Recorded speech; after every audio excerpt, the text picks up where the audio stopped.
Bonjour à tous et bienvenue dans Diginove, votre podcast qui explore le monde des nouvelles technologies et de l'innovation. Dans ce nouvel épisode, nous allons découvrir l'univers de l'impression 3D, une technologie vraiment fascinante et qui permet de fabriquer autrement les objets de notre quotidien. Donc restez branchés, ça va être très court mais très intéressant. L'impression 3D est une technologie vraiment fascinante. Par exemple, imaginez votre imprimante classique qui imprimait sur du papier et maintenant qui a la possibilité d'imprimer directement les objets que vous lui demandiez. L'impression 3D va être un petit peu dans ce sens-là. C'est une technologie en fait qui va utiliser des matériaux spécifiques, du plastique, du métal, et va imprimer au travers d'une conception préalable via ordinateur, va imprimer les modèles qu'on va lui envoyer. Donc cette fameuse imprimante 3D pourrait vous imprimer par exemple en plastique ou en métal une cuillère, une fourchette ou encore d'autres objets du quotidien. C'est un peu dans ce mood-là que cette technologie fonctionne aujourd'hui et elle fait énormément d'avancées, que ce soit dans le domaine de la santé, de l'automobile, de l'éducation, c'est incroyable.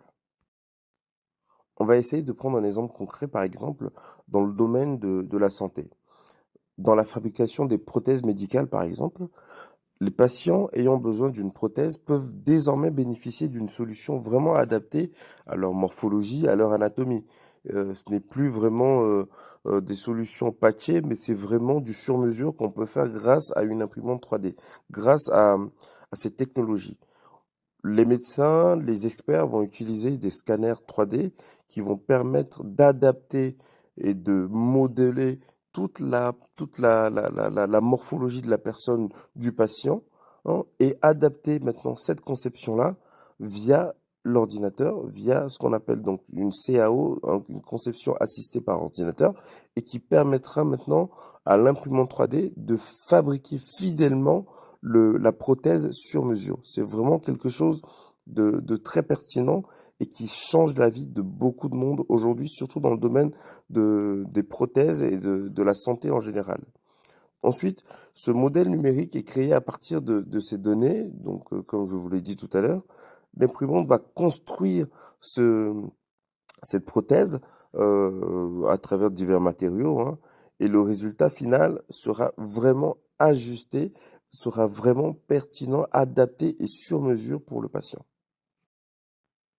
Je pense que vous l'aurez donc compris forcément que l'impression 3D va présenter de nombreux avantages, hein, au niveau de la flexibilité de la conception, des différentes marges d'erreur, la possibilité de se tromper, la baisse, la réduction des coûts au niveau de la concession des prototypes. On a vraiment beaucoup d'avantages dans l'utilisation de cette technologie et plusieurs domaines ont commencé à s'en emparer. Le domaine de l'industrie manufacturière, par exemple, l'impression 3D est utilisée surtout dans la conception donc des prototypes rapidement et surtout à moindre coût.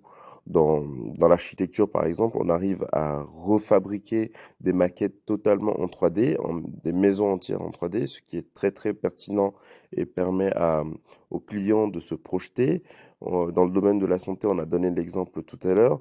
Donc, on a vraiment cette technologie qui permet de, de se projeter et de pouvoir faire un certain nombre de choses de manière assez facile et rapide.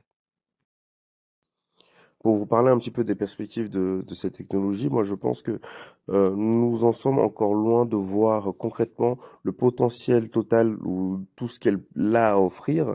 Cette technologie a beaucoup de choses à offrir et je sais que beaucoup d'entreprises, beaucoup de grands groupes ont déjà commencé l'innovation dans ce sens-là. Euh, Moi je pense qu'on pourra atteindre un certain niveau où les architectures, les bâtiments, un certain nombre d'éléments pourront être fabriqués directement via ces imprimantes.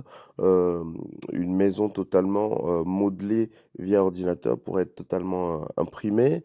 Euh, la fabrication, encore au niveau du domaine médical, on va essayer de pousser les choses un peu plus loin, hein, pour voir si on peut atteindre des niveaux de transplantation, voire remplacer des organes avec l'impression 3D, avec du matériel assez concret, médical, et qui ne causerait pas de rejet à l'organisme. On a encore beaucoup de choses à explorer dans cet univers.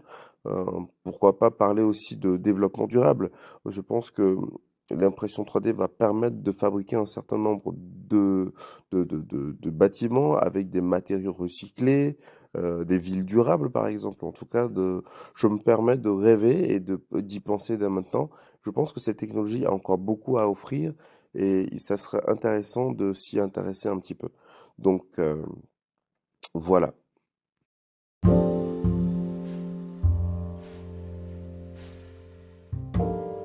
Pour clôturer donc ce mini épisode, j'espère qu'il vous aura plu, hein. Les perspectives de l'impression 3D sont vraiment passionnantes et promettent d'apporter des innovations quand même assez significatives dans différents domaines, l'architecture, la médecine, l'automobile, l'industrie, etc. Donc pour les plus passionnés de robotique, d'informatique, d'électronique, en tout cas de design, même de conception assistée par ordinateur. N'hésitez pas à vous y intéresser. Merci encore à tous. C'est la fin de cet épisode. C'était Sylvanus Oubeke, donc au micro de Diginove. Et j'espère que cet épisode ce mini épisode en tout cas, vous aura assez intéressé. Merci et à bientôt.